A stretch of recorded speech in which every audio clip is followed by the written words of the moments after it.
And first up this week is going to be Shadow Sun Expansion, written by Dave Wilmarth.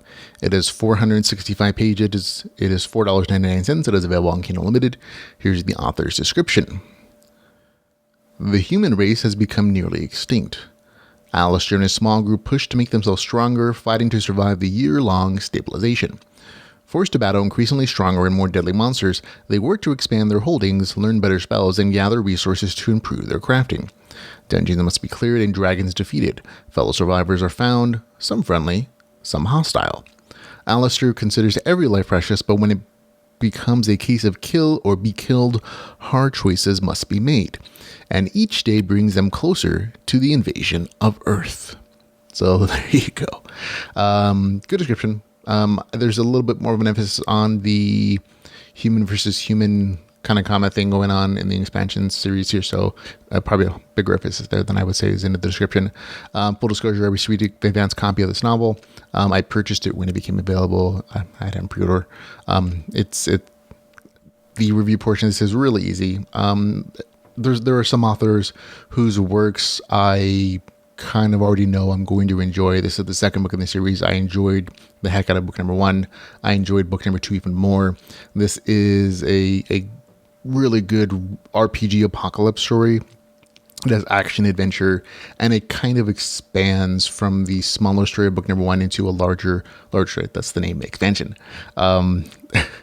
It neatly kind of ends the first arc of, I think, the series, where I don't want to spoil things. The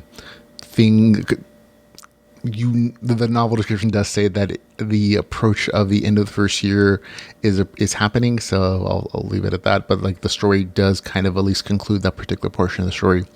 In the novel, the main character and his group are trying to consolidate their ever-shrinking human population and keep it as much Earth as they can.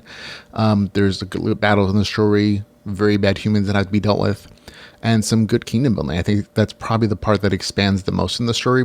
While it was shown in book number 1, it really picks up in book number 2, where not only does the main character now have the stronghold in these places that he's built with his group, according to like the RPG mechanics in this new world and this like RPG world now, but he's expanding his influence and he's expanding his kingdom in that respect. And sometimes that's well received by the other survivors, sometimes it's not.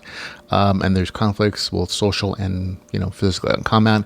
There still is a good monster fighting. There's a bit of dungeon diving, not as much as probably in book number 1, but there's other types of conflicts that are definitely exposed here. And I personally thought the kingdom building was really done well, and that social aspect was nice. And even though this novel again is like over 450 pages, it really goes by quickly. And I think that's always a mark of nice, enjoyable, well-paced story. So for me, had a good time with it. Easy review, 7.6 out of 10. Had a good time with it. That Shadow Sun expansion with a score of 7.6 out of 10.